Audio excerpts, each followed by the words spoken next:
Bismillahirrahmanirrahim. Assalamu alaikum dear student. Hope you all are going well. Welcome back on my YouTube channel Knowledge Caption. MCM 401 Fundamentals of Public Relation का आज हमारे सामने है lesson number 20। Lesson number 20 में हम लोग discuss करेंगे इसके टॉपिक के अकॉर्डिंग। इससे पहले मेरी आप सब लोगों से रिक्वेस्ट है, अगर तो आप लोग इस चैनल पे न्यू हैं, इस प्लेटफॉर्म पे न्यू आए हैं, तो काइंडली इस चैनल को सब्सक्राइब कीजिए। आपको तमाम तक वीडियोस, मटेरियल, शॉर्ट नोट्स और सारी मतलब कि आपको काफ़ी हद तक हेल्पिंग वीडियोस भी मिल जाएंगी यहीं से ही। तो इस चैनल को सब्सक्राइब करें, वीडियोस को लाइक करें और दोस्तों के साथ शेयर ज़रूर कीजिएगा। Thank you so much. हमारा लेसन नंबर 20 है जिसका टॉपिक है स्पॉन्सरशिप इन स्पॉन्सरशिप जो है एन इम्पॉर्टेंट पीआर टूल। हम लोग पीछे पढ़ते आ रहे हैं पीआर टूल्स के बारे में। पीआर पढ़ा हम लोगों ने प्रीवियस लेसन में, लेसन नंबर 19 में, फिर उसके टूल्स पढ़े थे। अब इसमें हम लोग पढ़ने जा रहे हैं कि स्पॉन्सरशिप किस तरह पब्लिक रिलेशन में अपनी इम्पोर्टेंस रखता है, क्या इसका इफेक्ट होता है पब्लिक रिलेशन डिपार्टमेंट में, जिसकी हम लोगों ने डिटेल देखनी है आज। पब्लिक रिलेशन के डिपार्टमेंट में एम्प्लॉय जो है वो बहुत ज़्यादा इम्पॉर्टेंट होते हैं, बहुत ज़्यादा इफ़ेक्टिव रोल प्ले करते हैं। अगर तो एक एम्प्लॉय अच्छा है ना, उसकी परफॉर्मेंस अच्छी है, तो आपका पीआर का डिपार्टमेंट बहुत अच्छा एक फंक्शन प्ले कर सकता है। तो इसी से हम लोग देखते हैं नेक्स्ट हमारे पास क्या टूल आते हैं। सबसे पहले हम देखेंगे कि स्पॉन्सरशिप क्यों ज़रूरी है। जैसे कि एक कोटेशन ऐड की गई है कि a wise man will make more opportunity than it find. ठीक है, एक अक्लमंद जो इंसान है ना, वो बहुत ज़्यादा अपॉर्चुनिटीज़ बना लेता है, इससे कि वो इसे फाइंड करने में, अपॉर्चुनिटीज़ को फाइंड करने में, इसको तलाश करने में अपना टाइम वेस्ट करे। ठीक है, किस तरह फ्रांसिस बेकन ने ये कहा था। ठीक है, ये उन्होंने एक कोटेशन कोट की थी। अब स्पॉन्सरशिप में क्या हमारे पास 4 क्वेश्चंस आ जाते हैं। वाई स्पॉन्सर्स, क्यों होते हैं sponsors. What should your sponsor, आपकी स्पॉन्सर कैसी होनी चाहिए। What are the total cost involve, कितनी कॉस्ट इन्वॉल्व होती है स्पॉन्सरशिप के लिए। How can the sponsorship be organise, ठीक है, स्पॉन्सरशिप जो है, स्पॉन्सरशिप वो किस तरह ऑर्गेनाइज की जाती है। Sponsorship an important PR tool. आपको पता है स्पॉन्सरशिप क्या होती है। मेरा ख्याल है आप सब लोग इससे तो अच्छी तरह वाकिफ होंगे कि स्पॉन्सरशिप क्या होती है। मतलब किसी को स्पॉन्स करना, किसी कंपनी के साथ स्पॉन्सर, मतलब आप कहते हैं कि हमारे ड्रामा आप तक पहुंचाने में स्पॉन्सरशिप ये लोग हैं, मतलब कि वो लोग भी उसकी एडवर्टाइजमेंट देते हैं, जिसकी वजह से आप तक वो ड्रामा जो है सस्ता होकर आप तक उसकी रेट पहुंचते हैं, क्योंकि आधी कीमत एडवर्टाइजमेंट ने पे कर दी, आधी आपके कुछ आपके खाते में आ गई। तो एडवर्टाइजमेंट की वजह से जो है आपका प्रिंट और इलेक्ट्रॉनिक मीडिया आपके लिए सस्ता हो जाता है, क्योंकि बाहरी कीमतें जो है वो एडवर्टाइजमेंट कवर कर देते हैं।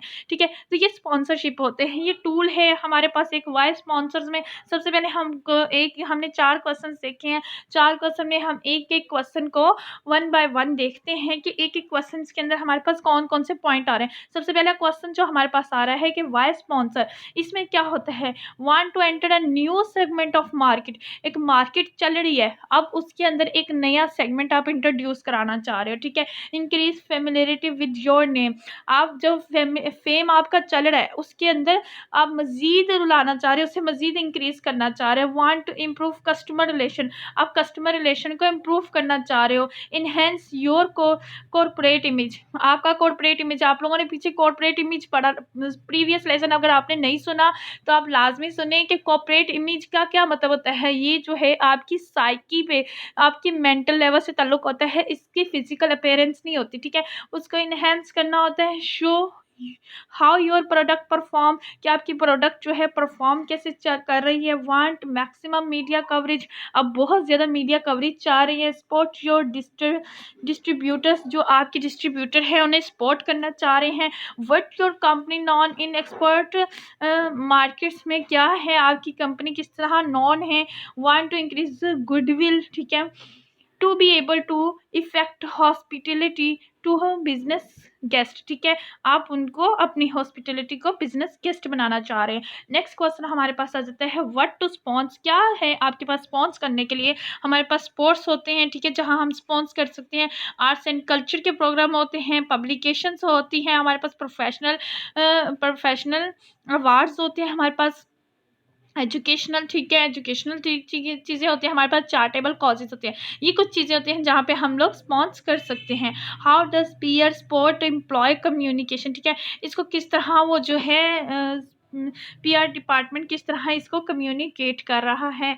तो इसमें हम लोग देखते हैं, इंपॉर्टेंट क्वेश्चन हमारे पास आ जाता है, how much employ know about board room decision, ठीक है, बोर्ड रूम डिसीजन को कितने एम्प्लॉय हैं वो जानते हैं, शुड दे और शुड दे नॉट, मतलब कि क्या वो जानना चाहते भी हैं या नहीं जानना चाहते। How much interest management take in employ attitudes and aspirations, कितने हैं जो कि मैनेजमेंट जो है वो एम्प्लॉय लेते हैं और इसमें एस्पायर करते हैं। How to what extent modern technology like internet, mobile phone, pagers pagers and PCs are exploited for better communication with the employee, ठीक है, इस तरह की तमाम तक इक्विपमेंट इस्तेमाल की जाती है बेटर कम्युनिकेशन के लिए। How does peer communicate with employ, किस तरह है, knowing the difference between management employ, ठीक है, मैनेजमेंट और उसके एम्प्लॉय के दरमियान जो कम्युनिकेशन है उसको बेहतर करना, उसके डिफरेंस को, ठीक है, downward and upward.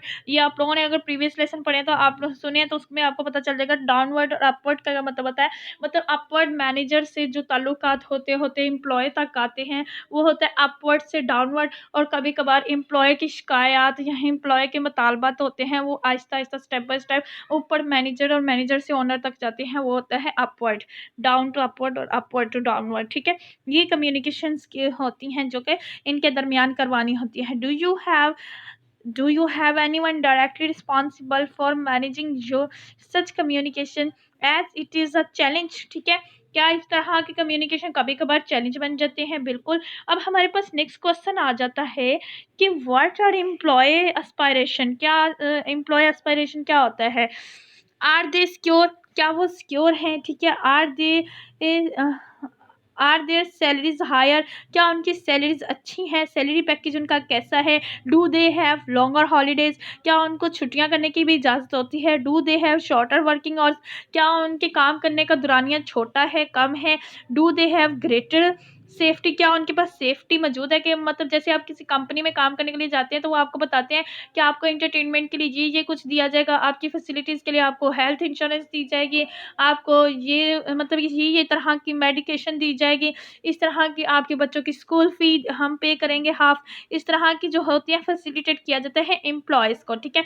Do they have opportunities for motion, क्या प्रमोशन के लिए उनके पास अपॉर्चुनिटीज़ मौजूद हैं, क्या आपकी कंपनी आपको ऑफ़र कर रही है, ठीक है।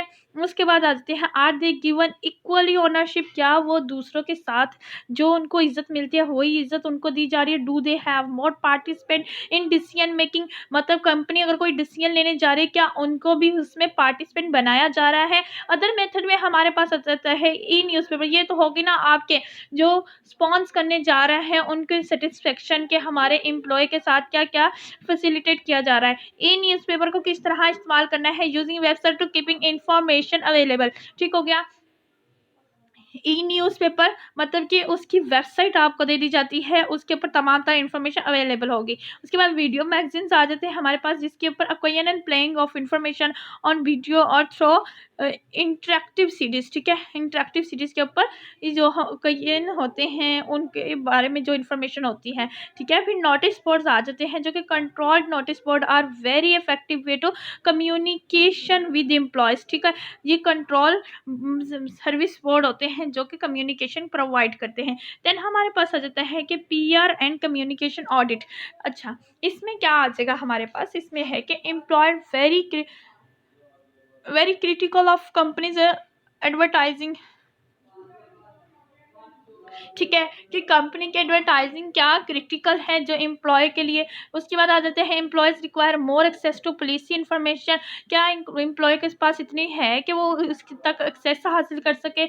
उसके बाद आ जाता है कि issue a questionnaire to employer to know what they want and expect on various subject, वो दूसरे सब्जेक्ट्स के ऊपर क्या चाह रहे हैं। Employ expect more profit than shown, क्या जो प्रॉफिट उनको दिया जा रहा है उससे ज़्यादा चाह रहे हैं, ठीक है। या हमारे पास कुछ क्वेश्चंस आ जाते हैं कम्युनिकेशन ऑडिट में। देन हमारे पास आ जाता है पॉजिटिव इंडिकेटर्स में क्या आता है कि reduction in staff losses, staff का जो लॉस हो रहा है इसमें रिडक्शन की जाए, reduction in absentation sorry absent absenteeism, ठीक है, एब्सेंटिज्म में रिडक्शन की जाए, increase take up of inquiry scheme के बारे में को इंक्रीज किया जाए, better understanding of organisation policy जो है उसमें बेटर अंडरस्टैंडिंग होनी चाहिए, better understanding of organisation managed structure and who is responsible for each function, हर फंक्शन के लिए कौन रिस्पॉन्सिबल है इसके बारे में भी एक बेटर अंडरस्टैंडिंग होनी चाहिए।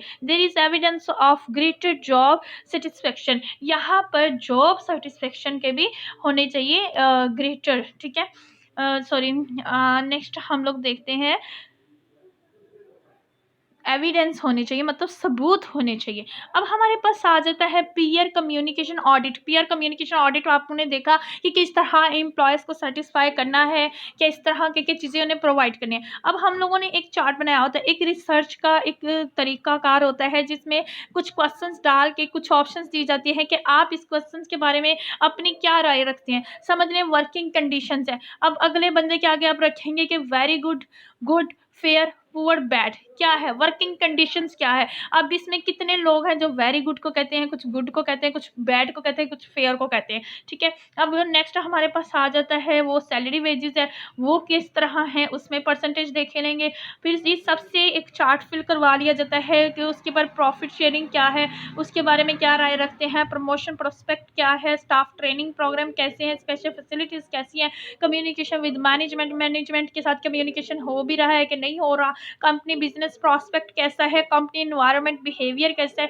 कंपनीज इमेजेस कैसे हैं, ठीक है। अब इस सारे क्वेश्चंस को लेकर एक रिसर्च बेस्ड जो है इसको सबसे फिल करवा लिया जाता है। अब हमारे पास कुछ नेक्स्ट है, देख लेते हैं कम्युनिकेशन ऑडिट में क्या आता है। कम्युनिकेशन आ जाता है कम्युनिकेशन इनसाइड द ऑर्गेनाइजेशन और इनसाइड द ऑर्गेनाइजेशन। अब देखें कम्युनिकेशन ऑडिट में क्या चीज़ें आ रही हैं। शेप्स द मैसेज, सबसे पहले मैसेज को शेप दिया जाता है। आप कम्युनिकेशन के स्टूडेंट तो आपको अच्छे से इस बात का पता होना चाहिए, एक तो कम्युनिकेशन को स्टूडेंट को टारगेट ऑडियंस का बहुत अच्छे से पता होना चाहिए, दूसरा शेप द मैसेज बहुत अच्छे से पता होना, गेट कीपिंग, फिल्टरिंग, ये सारी बातें, फ्रेमिंग, ये लाजमी आपको ये कीवर्ड्स है मैस कम्युनिकेशन के, यही समझ रहे हैं आप लोग, ठीक है। इसमें शेप द मैसेज मतलब कि जैसा मैसेज आप चाह रहे हो, एक मैसेज होता है ना, जिस तरह हम कुछ चैनल होते हैं उसे एक खबर को किसी तरीके से पेंट करते हैं, कुछ चैनल होते हैं उस खबर को किसी तरीके से पेंट करते हैं, कुछ चैनल होते हैं किसी खबर को, मतलब कि एक ही न्यूज़ को डिफरेंट तरीके से पेंट किया जाता है, तो मतलब वो मैसेज को शेप दे रहे होते हैं अपनी पॉलिसी के मुताबिक, ठीक हो गया। शेप द मैसेज हो जाता है टू बिल्ड द पोजिशनिंग, उसकी पोजीशन क्या है उसको बिल्ड करना। देन विच डिफाइन, कौन डिफाइन कर रहा है कॉरपोरेट आइडेंटिटी को, कॉरपोरेट आइडेंटिटी प्रीवियस लेसन सुनना बहुत ज़रूरी है, जिसके अंदर कॉर्पोरेट इमेज और कॉर्पोरेट आइडेंटिटी को बड़े अच्छे से एक्सप्लेन किया गया है। आइडेंटिटी में मतलब आ जाता है कि फिजिकल अपीयरेंस होती है, जबकि कॉर्पोरेट इमेज में फिजिकल अपीयरेंस नहीं होती। खैर बाकी डिटेल्स सुनेंगे तो आपको समझ आ जाएगी। टू अर्न आ रिप्यूटेशन को अर्न करना, ठीक है। यानी कम्युनिकेशन ऑडिट का एक प्रोसेस चलता है जो यहाँ से स्टार्ट होते हुए इन स्टेप से गुजरते हुए यहाँ तक आता है, ठीक है। उसके बाद क्या आता है कि which differentiates the organisation from its competitors. अब ऐसा कौन सा एलिमेंट है जो कि ऑर्गेनाइजेशन को कॉम्पिटिटर्स के साथ डिफरेंशिएट कर रहा है। अब हम लोगों ने इसको देख लेना है। इसके पास हमारे पास नेक्स्ट क्या आ जाती है, हमारे पास है एग्जिस्टिंग पोजीशनिंग क्या है। एक एक्सटर्नल मीडिया है, ठीक है, एक इंटरनल बोर्ड है। एक्सटर्नल मीडिया में हमारे पास क्या आ रहा है, ओपिनियन लीडर्स हैं, ट्रेड लीडर्स हैं और अकेडमीज हैं, ठीक है। इसमें हमारे पास ये सारी चीज़ें आ जाती हैं, जैसे वो हो गया सिमेट्रिक एनालिसिस है, इमेज डायमेंशंस हैं, कम्युनिकेशन गैप आ जाता है, प्रेफर्ड स्ट्रेटजी एनालिसिस आ जाती है और पोजीशनिंग आ जाती है। और ये नेक्स्ट हमारे पास जो आ जाता है इन सॉरी ऊपर भी हमारे पास चार्ट मौजूद है जिसमें एक्सटर्नल एनालिसिस आ जाते हैं जो कि इमेज डायमेंशन से ताल्लुक़ रखते हैं। उसके बाद ये हमारे पास कम्युनिकेशन गैप से भी ताल्लुक़ है। एक्सटर्नल एनालिसिस मतलब बाहर के लोग क्या एनालिसिस कर रहे हैं, कम्युनिकेशन क्राइटेरिया कैसा है आपका, इंटरनल मोटिवेशन कैसी है कि जो कंपनी के अंदर काम कर रहे हैं उनकी मोटिवेशन कैसी है, वो जो इसके ऊपर इफ़ेक्ट कर रहे हैं। फिर हमारे पास आ जाता है इंटरनल बोर्ड, ठीक है। इंटरनल बोर्ड जो है वो डेप्थ में जाके किस तरह इसको कर रहे हैं, इसके अंदर काम कर रहे हैं। इसके अंदर हमारे पास क्या पॉइंट आ जाते हैं कि इंटरनल एनालिसिस आ जाते हैं, ठीक है। इमेज डायमेंशन आ जाते हैं और उसके बाद कॉर्पोरेट मिशन आ जाते हैं। ये हमारे पास एक चार्ट है जो कि कंपनी के अंदर होने वाले मामलात को शो कर रहा है कि किस किस स्टेजेस से गुजरते हुए आपकी कंपनी की जो हो रही है इम्प्लीमेंटेशन, ठीक है। इन सारे तरीक़ों से गुज़रते हुए एक मैसेज इंटरनल और एक्सटर्नल असर रसूख लेते हुए, इफ़ेक्ट को लेते हुए फिर वो जाके इम्प्लीमेंटेशन का मरहला आता है। मतलब कि स्पॉन्सरशिप को होने के लिए ये सारे मराहिल से गुज़रने के बाद फिर इम्प्लीमेंटेशन आती है।